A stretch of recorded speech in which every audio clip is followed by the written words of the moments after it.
So happy Easter, everyone. So this is the seventh episode of the Canadian Investors Podcast. Um, and today, Tom and I will talk about the company called Revolve. It's a fashion company, but Tom will lead the discussion. And so before we start off, again, introductions. My name is Kuhn. I'm an accounting professor. I tend to focus on the growth side of the stock investing and try to look for long-term compounders. And I want to use my base knowledge in accounting as well as my analytical skills to test my investment thesis. So today we'll see if Revolve is a long-term compounder or not. It's not in an industry that I know a lot about, but I'm quite interested in learning more from Tom. Okay, so yeah, my name's Tom, and I'm just a regular retail investor. This is a company that I came across right before the pandemic in 2020, and during the beginning of the pandemic, I felt that this was a great opportunity, and I sort of figured that 2020, due to the nature of their business, would probably be a write-off, right? I assumed that everything would fall, revenue would fall, but overall, because of the company's stability and competent management, that it would last through the pandemic and thrive into the future. And it seemed to exceed my expectations in a way that I had never imagined. And I just like. Do you think this is a case where you were looking for a turnaround play, or are you just looking for basically Mr. Market has just lost its senses and discounted the stock so much when the company wasn't even distressed? It was a lot to do with the beginning, the March coronavirus drop, right? Like I had bought a few shares in the $20 range before the pandemic, like very small amount, like maybe like 50 shares or something like that. And then when the pandemic started, the stock crashed just like every other stock in the market. And during that time, I was trying to figure out where am I going to best put my money, right? Because I wasn't panicked. I bought the whole way down. I didn't find the bottom. I just kept buying and deploying capital. I mean, how did you discover this company to begin with? So because I don't know a lot about fashion, I wouldn't even know it existed, right? Let alone know whether the valuation was getting too cheap. Like, were you? I had heard about it in a couple places online and stuff like that, and did a little bit of research and found that it wasn't only a fashion company, but it's also a technology company. So I share my screen right now, and we can get right into some of these points. Yeah, they got some cool looking pictures. Yeah. Okay. So, like, if we look at, I have an article. Can you see the article? Yeah. So this article here is from 2019, August 5th. So this is one of the things that is these two college friends started this business, and they were able to use data analytics to drive the choices and become a trend forecasting algorithms that incorporate data analysis from thousands of styles, dozens of attributes style. So what they're doing is you have data engineers on the other side of their business, because, like, as you know, I believe data is the new oil, right? And the way they use the data analytics and track the traffic, and they have some proprietary like cart type of information that allows them to choose how much to buy, what inventories to bring in, and there's a lot of stuff behind it, beyond the fashion. So I'm gonna go over this whole thing, but it's an online retailer, and it says Revolve has nearly 1,000 employees and is run less like a fashion company and more like a tech company that sells clothing, with its own data scientists and engineers. So what they've been able to do is they've been able to use influencers, and which influencers drive which products and how much products to order, and it helps them with inventory management and all of these different things. So this drives very good margins and has been a steady profit-making beast, and be steady growth into the future. Interesting. So the way they use the data analytics shows in the numbers, because this is one of the most well-managed companies I think I've ever seen from a small cap, in the way they've grown and the way they've managed their business. So like if we look here from 2019, we expected net sales to drop in 2020 because they're an online women's fashion retailer, and a big part of their product line, their most popular selling products are dresses. So we could assume in 2020, when everybody was afraid to go out, women weren't buying dresses, right? But in my original bull thesis, when I said, okay, everybody's locked in. At that time, I seriously underestimated what COVID was and how long this would last and everything. So I said, this is a good company. They have a great balance sheet. They have great everything, and they're gonna suck in 2020. And after that, I think they can continue to grow once this whole pandemic's over. So if we look here at their net sales, they went from 147 million to 140 million. So they dropped significantly by about 7 million in sales. But like, let's look at their net income over that same period. In the year that I thought would be a write-off and they would probably have a net loss, they went from 0.4 million in net income to 19 million in net income.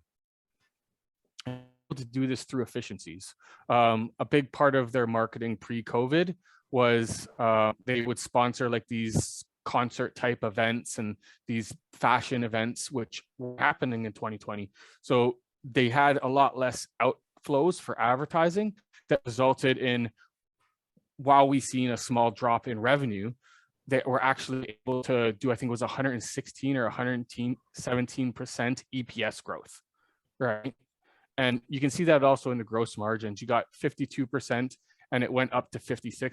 And now that things are normalizing, it's down to 54%. I think that's probably going to drop down into the 50s again, because in 2020, they didn't have as many marketing expenses because they couldn't host these live events, right? And sponsor these. It's I don't not really, yeah. So like in a year, I'm like on top of people's mind, even though they didn't have these marketing. I guess that the social influencer part. Well, they also pivoted with a lot of the products they sold, right? And I think the management just did a spectacular job of handling the whole coronavirus thing in the beginning. And we're going to get into the other part. In the beginning, they took out, I think, like a $30 million line of credit in March of 2020, because at that time they had no debt and they had a little bit of cash on the balance sheet. But in the beginning of COVID, everything was uncertain. So management said, okay, we're going to take out a $30 million line of credit. And then over the next year, they basically doubled their balance sheet and paid off the debt at the same time. So like everything in terms of like, active customers, orders placed, average order value, everything's growing despite the pandemic. And this is segments. So they have Revolve, which is one brand, and they have Forward, which is another. So it's like, is this a brand like, let's say, Victoria's Secret or one of those other like, up high-end brands? Yeah, or I is actually see. Do you actually mind going to that tab with the Revolve's website? I think it might be instructive for some of our viewers who don't. Yeah. Revolve. So this is Revolve's website. They're high-end women's fashion for the most part. So if we can look at their average stuff, like this dress is about $287. This is the type of stuff they have. And they use influencers like Kylie Jenner and different people. Like this dress, $400 dress. It's not something that's I would ever buy, but like I've talked to a few women personally and I've shown them the website that are into fashion and they really like stuff and they do order from it. Okay. Well, I mean, it means it's not outrageous. It's not like LVMH. Their brands. What Like Louis interesting Vuitton. It's like so. It's not like Nike where you see the swoosh is so in your face, right? It's more of like unless how do you know if it's brand? It's Revolve. Yeah, it's just like hottest fashion pieces that. Like I'm not that much into fashion. I consulted with a few people that a few women that I knew and got them, and they said like, yeah, they love this stuff. They wish they could afford more. Right? It's it's nothing, there's no big branding, but in fashion, sometimes, it's Oh, the cut, it's the for sure, yeah. style, No, you would stuff. be a little bit garish if they actually had like a big logo somewhere, right? So I totally understand that. I just like so this is my questions like, okay, so how were they able to even initially to grow this brand to be aware, right? To have to have their customers be aware of them and actually go back to the website and say, hey, I want to see what their new offering is.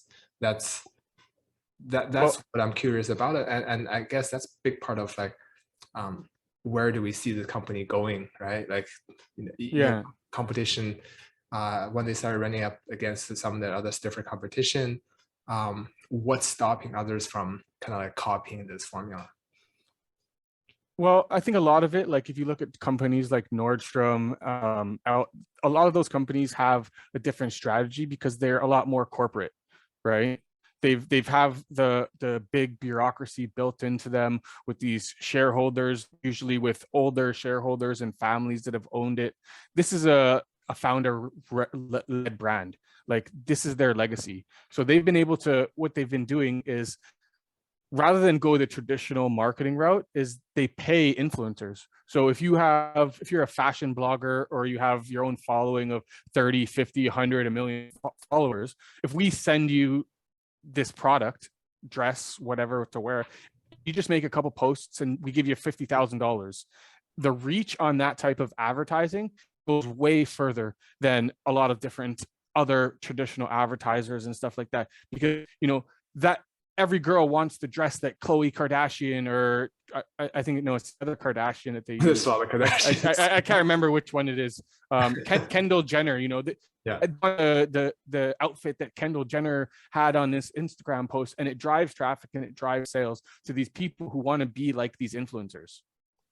So now, and pardon me for my naivete. So the Kardashians and the Jenners, I think, would be called the A-listers, where and Yeah. then you have these more of the grassroots based social influencers who may not have the glamour or the private jets, but they might be able to kind of have a stronger connection with a niche market. So I'm just thinking, what is the in this industry, right? In this industry, So yeah, I'm so glad you asked. We always kind of think about, okay, who ultimately has the strongest lever, who like who provides the biggest advantage to the business? Is this the brand, or is this the influencers themselves, or is this the like you said, the algorithm behind the platform that kind of like is the secret sauce?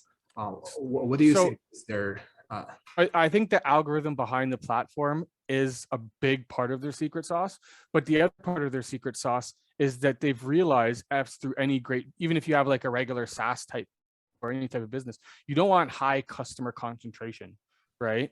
When you have a product to sell, because if any one of those customers leaves or something goes wrong, then you just lost a portion of your revenue. So they've looked at their problem in the same way. You don't want all of your eggs to be on 1, 2, or 3 influencers, right? Yes, it's good to go after the bigger influencers and get them on your side, but you want such a diversity of influencers that if any one influencer, let's say, has an embarrassing moment or something goes wrong or there's a scandal, that influencer or the loss of their popularity isn't going to affect your total business.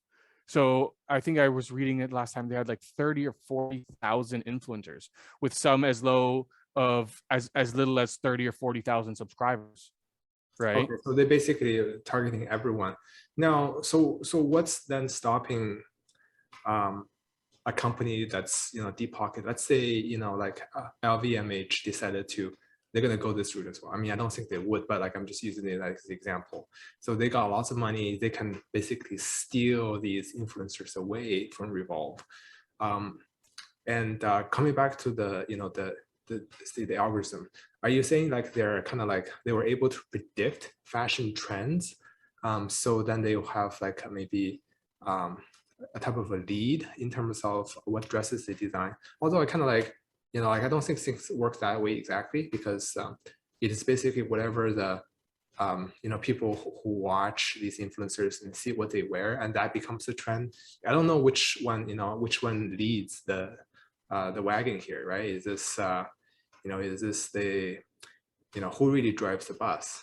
So I think it's a little bit of both, but from my understanding, and I may be wrong on this, is a big part of the data analytics has not only to do with what's going to sell next or what's going to be the biggest trend next, but how much of it do we need to buy? How much actual demand is there going to be for this product, right? Because the amount of inventory that you invest in and could potentially have to sell off or store, cost of storage, cost of selling off stuff at a discount in the future, to get the fully realized amount of money from the inventory. If you have the right data analytics, you can buy closer to the amount of inventory so that you don't, number one, run out of inventory too soon and have under ordered inventory where you leave money on the table, or where you have over ordered inventory and you have to sell it off at a discount. So that requires data on the customers themselves, right? You can track a lot of trends, right? Yeah. So like there's different ways to analyze when they do campaigns, when this person posted this versus the sales of this, and this, and over time, I think they use their engineering backgrounds and their use of data to give them a major competitive advantage over a lot of other people.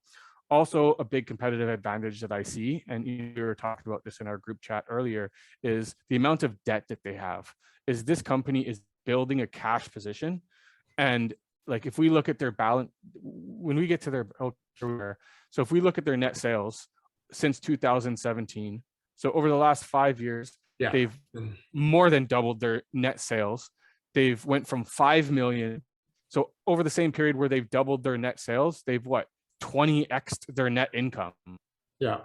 Over the same period that they doubled, like they have expanding margins. They have everything that they need. Look at the way these average order value is pretty decent. These people are coming onto the site and they're spending a decent amount of money at each time.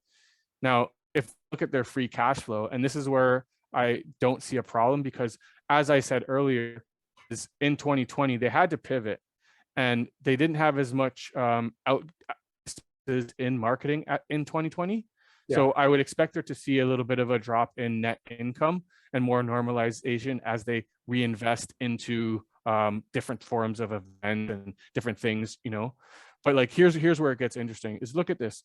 In 2019, they had 65 million in cash.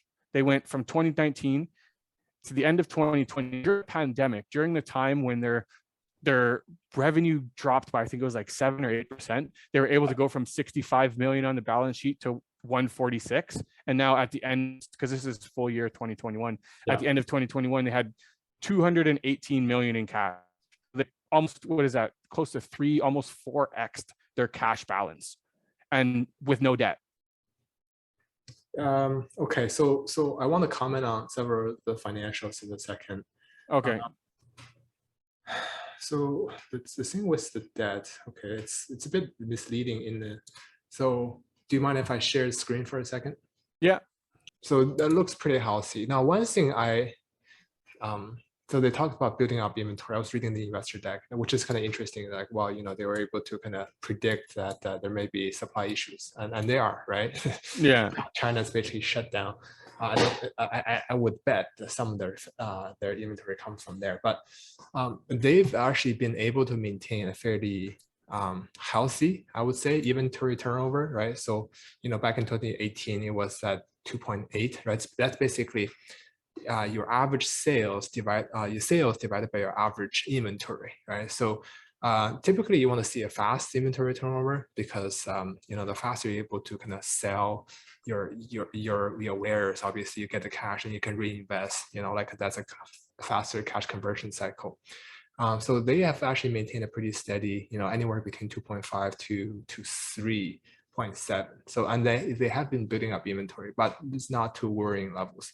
Now, typically, I would say, yeah, as a fashion company, right, regardless of how well they can predict customer demand, it's always better to have a little bit less than total demand that versus more, right? Because you want to get that scarcity effect, and dresses, fashion items can go out of fashion pretty quickly. Very quickly. You don't be stuck and then have to liquidate your stuff. I think Louis Vuitton just burns their bags. They don't want to sell those at a discount. That discount. Yeah, this company rarely puts stuff on discount. Yeah. So like the people that are shopping on this site aren't looking for deals. Yeah, exactly. Like they would say if you still want to buy at full price, that means you made it desirable. Now, in terms of you were saying cash and total debt, yeah, I agree with you. There's barely any debt, so it checks out in terms of the manager of the finances, and seems they've done a really good job. Remind me, you say these are two friends from university that started this. Yeah. So they've been profitable, I think since 2009. Here, can I share the original article? Yeah. Okay. Hold on.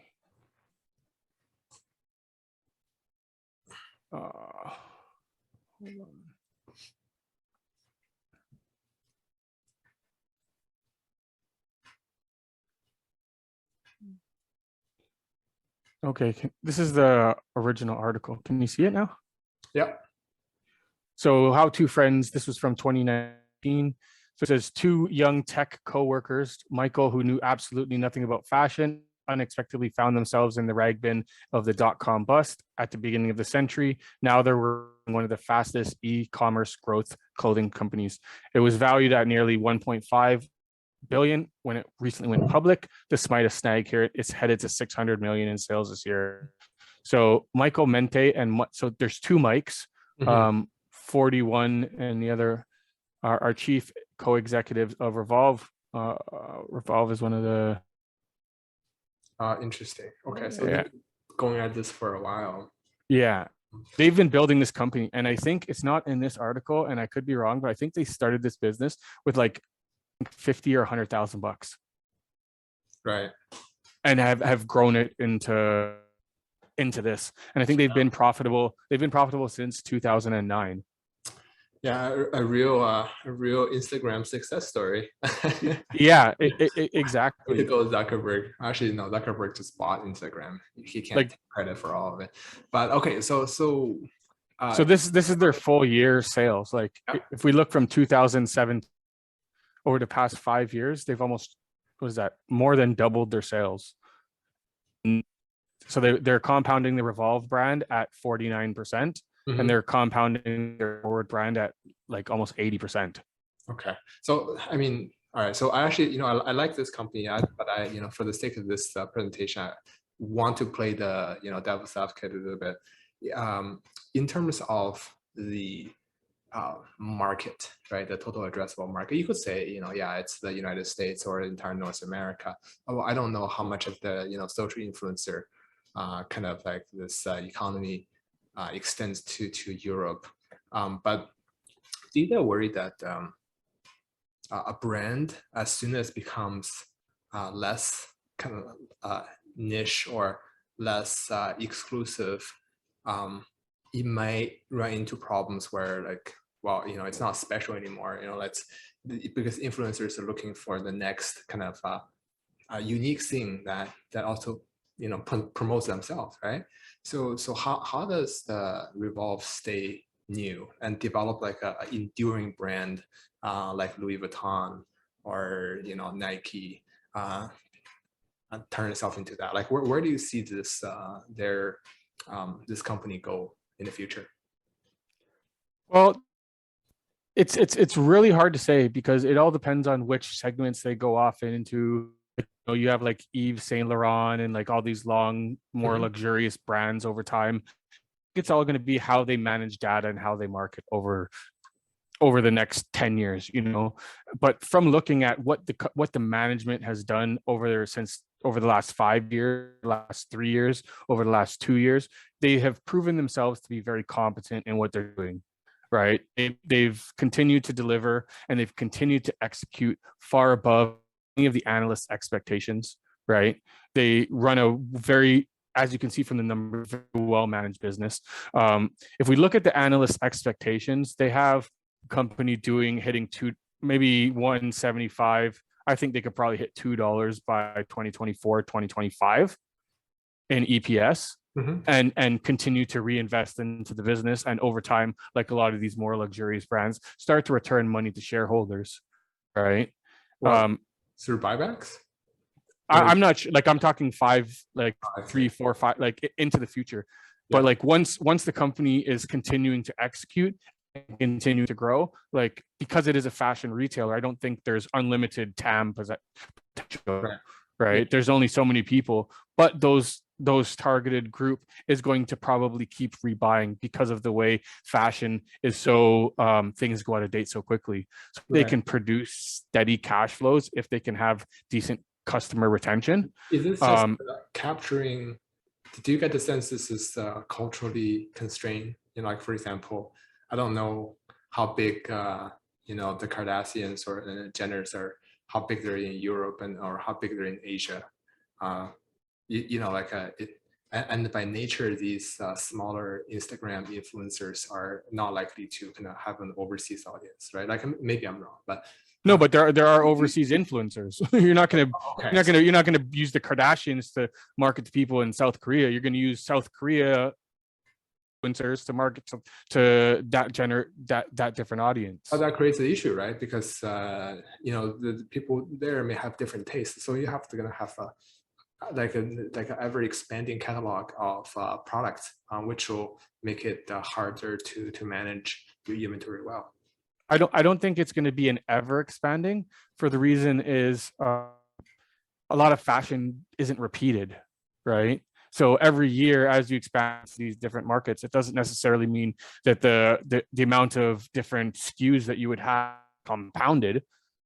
A lot of these different products that you're going to sell for maybe a year after it goes out of style, you're not going to keep ordering that, right? It's a constant refresher of new different products and stuff like that. It's not selling the same products over and over again.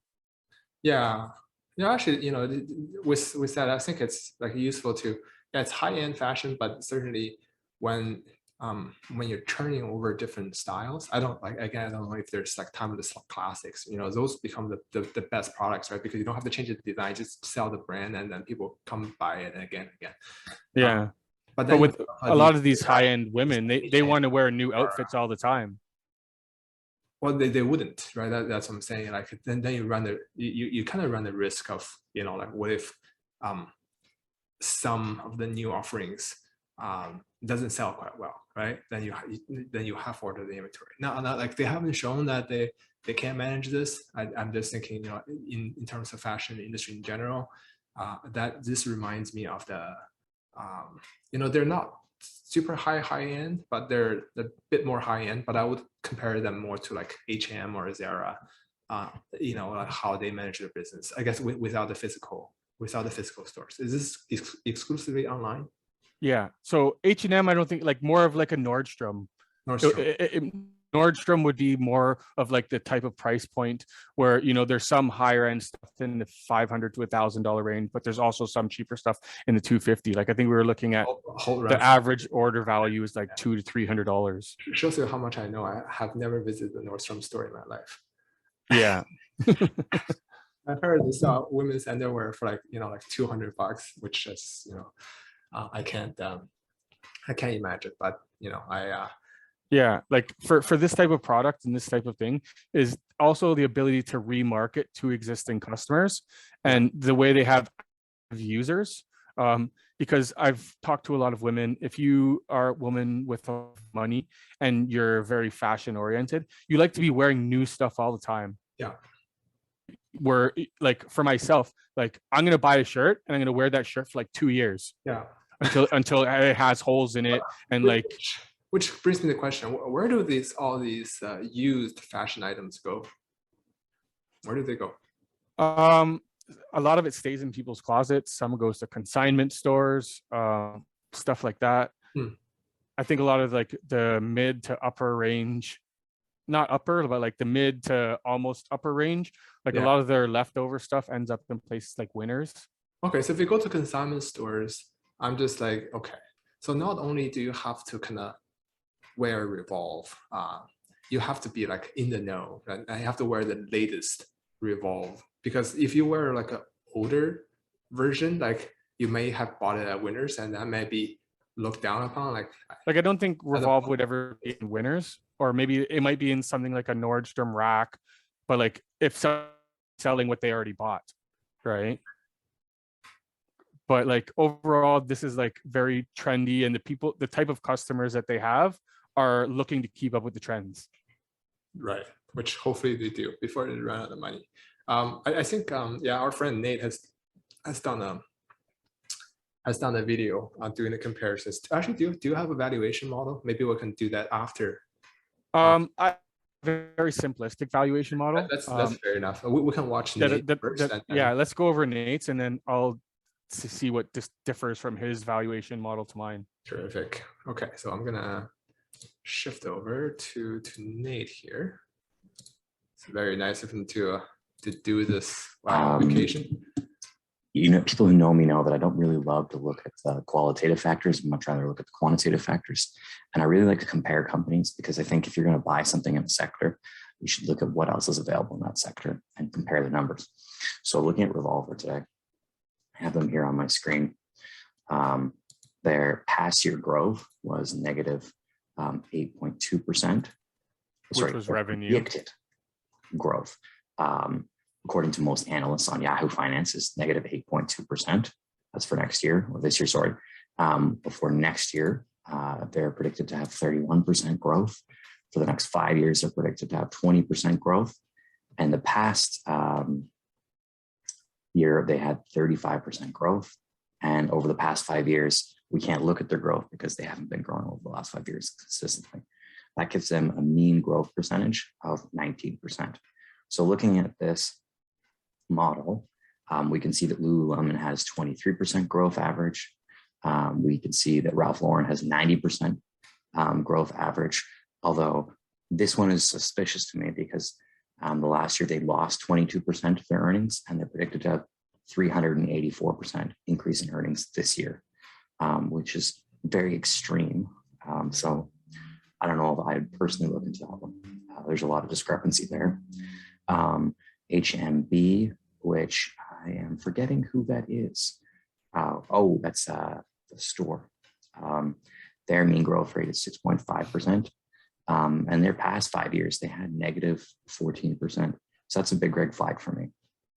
And Nike is averaging 13.5% growth across these different metrics. I actually really like Nike here in the sense that what we see is just a great deal of consistency. There's not like 1 year of negativity or some predicted negativity, although I'll have to admit Lululemon also has some really consistent growth. So I don't think you can look at value without growth, but I don't think you can look at value or growth without value either, because let's say a company's growing at 60%, but they're sitting at a PE of 900. I don't know if I'd buy that company personally. So let's look at the stock. So Revolver here is sitting at a PE of 39, which I would say is pretty expensive. By the way, these numbers are not up to date as today. They're a couple days old, but the ballpark. So they're sitting pretty expensive. The industry average is 31, according to these companies I've looked at. Lululemon is sitting at 49, which does make a little bit of sense given how high their growth has consistently been. Ralph Lauren is sitting at 15, which makes it very cheap, especially considering the amount of growth it's expected to have this year by analysts. However, if we look, there's some risk factors with this company, which might be why it's cheap. H&B is sitting at 19, which makes it some of the one of the cheaper companies here, but again, huge risk factor with considering that they've been in negative growth on average for the last 5 years. And Nike is sitting at 33, which puts it just right around that average, and with consistent growth. So I think it's important. One of the metrics I really like to use is the PEG, and the PEG is the growth divided by the PE. Generally speaking, a PEG below 1 is considered a good value. So the 2-year prediction for the PEG for these companies is third or 1.26 for Revolve, which would suggest it's slightly overvalued, but not by much. 2.68 for Lulu, which would suggest it's very overvalued. 2.09 for Ralph Lauren, which would suggest it's very overvalued. 0.96 would suggest it's slightly undervalued, ever so slightly for H&B, and probably not so statistically significant amount. And 1.38 for Nike, which would suggest it's slightly overvalued. If we look at the 5-year, we get a sort of a different story. We get a 1.22 for Revolver, 1.54 for Lululemon. I don't understand how I got negative here. That can't be correct. It should be 19.84 divided by 10.35, which gets us 1.91. So not looking great, even though it has that cheap PE. This is a great example, I think, of a company that looks cheap on paper, but it might not actually be cheap in reality. H&B is sitting at 1.8 and Nike sitting at 2.41. So if we look at this, I think this whole industry to me looks overvalued right now. And that's in a time where I think there's actually a lot of value in the market because we've seen a really big drop in the NASDAQ. So I think that's caused quite a few stocks to actually look quite cheap. And then I just had compare these stocks to their industry average here, just of the 5 stocks I've looked at. And we have, you can see what they are. So Revolver is slightly high, Lululemon is slightly high. Ralph Lauren looks super cheap, but I would say that's probably a value trap, just my humble opinion. H&B is also looking super cheap. But again, that could be a little bit of a value trap. And Nike is just looking right around the average. Personally, when I look at these numbers, the company I like the most is actually probably Nike. I like consistency. I like something that looks safe. Lululemon, I really like their growth. But I could not stomach buying a company with this PE for that level of growth, personally. Revolve actually does have some really nice growth, and their PE is a little on the high side, but it's not crazy. I would say that it's probably trading at slightly above fair value, but it's not something I would be personally interested in. Although I don't know that I would actually buy any of these companies myself. Do your own due diligence. That's it for now, folks. Bye. Yeah, so I'd like to add just some quick comments before I forget. Nate, looking at the past 5-year growth rate, I think it might have been a data source issue for him because the company only went public in, I think, late 2019. Their public data is only from 2017, even though they've been profitable since 2009. Yeah, let me. Yeah, I think on Ticker Terminal, it goes back to Q1 of 2017. Otherwise, yeah. So when Nate was doing his analysis, it was showing NA for the 5 years. Mhm. Even though they do have more than 5 years of profits, they have been profitable since 2009. But just because of when they went public, it sort of skewed things a little bit. Yeah, well, I think in terms of I would categorize this as a semi software company, right? They do tend to hit an inflection point where the money they need to invest in the platform as a percentage of sales is much lower. So yeah, I think in terms of the last 5 years, at least the years when they were public, I think it would reflect on them fairly positively, right? Because before that, they would be growing the company. Now they're in great cash positions, they're not in debt, so we don't have to worry something about that. But I think in terms of representativeness, the last 5 years or 4 years and change, what have you, is decent. Now there may be some like missing data point that may skew his calculation, but I saw it looked good. I mean, among those 5 companies, actually, Nate's inclination is pick something steady and consistent like Nike, but like in terms of just looking at which company checks out the most boxes, I think actually Revolve is the best out of the 5. Although for me is this is obviously not within my circle of competence. So I would have to see this Yeah. trading at a very steep discount before considering, because I just don't know. But obviously you have, yeah, you have invested. I definitely agree with you. Like at today's price point, I don't think I would be a buyer of Revolve. So like to get context, I bought, like, my average cost is in like the $15 range. Right. I bought 1,000 shares at just over $15 in 2020. I sold about 700 of them in the 80 to 85 range around like November, December, and I just sold a boatload of options. So I trimmed down my position because in the 80s it was way overvalued. But the company is such a great company. I said, hey, I'm going to keep a small portion of it. I kept 300 shares, and I'm just going to let that ride for the long term. I think I've already taken out like 4 or 5 times what I put into it. So I think overall, it's a hold for me now. If I saw this drop like into like the low 30s, I would probably start building up my position. But in the $40 to $50 range, it's sort of like my ultimate price target, I think, is, because this is such a well-managed business. When I bought it in 2020, I had a 2024 to 2025 price target of $75 to $100. Right. So I still think that they can do that if they can get like analyst expectations, put them at around like $1.90. I think they could hit $2 of EPS by 2020, 24, 2025. And I think because of the strength of their balance sheet and because of the strength of their margins and their constant ability to execute, I think they will demand a higher premium, right? And I think that $2 of EPS could lead into the $80 to $100 price target per share by like 2024, 2025. So that's why I just continue to hold. If I saw it drop into the low 30s, I would probably load the boat. So is it fair to say like your price target is built mainly on a PE multiple? You have a calculation you want to share, or is this basically?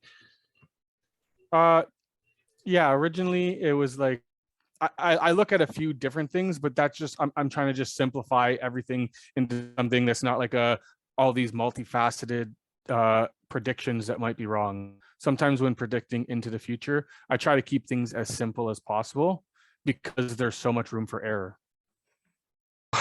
I don't know how much I can add to it. I think I did something similar. Let me see if I'll share the screen. Okay, can you see it? Yeah. All right. So I did a comparison as well, although I didn't really I didn't do as many metrics as Nate, mainly because I look at Lululemon. Actually, Lululemon may be a better comparison, but like Nike and Lululemon, they both have a lot of physical stores, right? And Lululemon have this like strong exposure in China, which could explain why in 2020, right? Because the Chinese economy wasn't actually shut down as much as the West, the European and North American one. Yeah. Although it's shut down now, so I'm probably looking at a very ugly 2022. But actually, the strong comparison was ASOS. So this is a UK-based fashion company, purely online as well. I don't think their stuff is as expensive as Revolve, and they obviously peddle all kinds of clothing, not just women's dresses, right? So if we do this, we can do PE. So I use normalized PE, which is I think past the average last 3 years. And then calculate the PEG, PE growth based on that. Let's say Revolve is at 1.76, whereas ASOS at 1.03. And based on that, you would think ASOS is a better buy. Although I have, like the accounting, I guess I would call it the fundamentals, right? Like there's the stock-based information, and there's like basically, if you remove the stock and just look at return on capital, it shows a very different story, right? So return on assets, Revolve is it's 16% versus 5% ASOS. I think ASOS had a bad quarter or last year, and the stock crashed. So, that could be why the stock-based metrics looks more better. But if you look at the operations, Revolve is just kicking ass. If return on capital, if you remove tax, invested capital, that's 38%, right? It's almost the same thing as return on equity. And if you look at the margin, that's at 10%. So this business is going to grow much, much more than ASOS. So ASOS will be a little more like, if you think they can turn this around, the valuation might return. But like once that does, I would sell ASOS, right? If I had I don't hold position in any of these 4 companies. But Revolve will be something like you can wait for the foresee to play out. Now, all the issues, like the questions I had about, what's the addressable TAM, who has the competitive advantage, and are they able to grow the business and still have this prudent financial management in the future? That's all, to be seen. But they obviously they haven't shown me anything that they can't do it, right? I'm just like, I don't know if I'd bet on them doing it, consistently in the future without being more of an expert in the industry. So that's my take, right? As the fundamentals checks out really well, if the valuation seems a bit high. Yeah, and I totally agree. Like I probably wouldn't be buying Revolve at this price. But it's not a sell for me either, because it's such a well-managed business. Yeah, how do you, so actually, let's we have about 10 minutes, turn the conversation more towards general. So, like I do this too. And I don't know how you kind of think through this decision, right? So if you held, say, 100 shares, then you decide to take profits on 80 of them, and you don't for the 20, but you obviously decided to remove the, like take some money off the table. So what's the logic behind those type of moves? For me, for Revolve, it was about risk management. So I originally I bought in the $15 range, and I was expecting it to go to like 80 to 100 by 2024. It went there in 2020. It went there in a year, right? So now Revolve had grown into the largest position in my portfolio. And at that time in the $80 range, like if we're looking at a 40 PE right now, it was trading at like an 80 to 90 PE. And what I had been doing from about 60 to about 80 in the share price is I was just selling a crazy amount of options, where I think I had probably taken my whole cost basis out just in selling covered calls, because it was such a highly volatile stock. When I would see it move up 10 or 15%, I would go and I would sell like the $80, $85 calls at like $1 or $2 a piece, right? And eventually I didn't do a straight up sell on Revolve. I ended up losing most of my shares in options that I'd sold in the $80 and $85 range, because I was just like, for most of 2021, from once it went above 50, once 50, 60, then I started selling out of the money covered calls and just until I lost all those shares, because I wasn't comfortable with, as much as I believe in the company.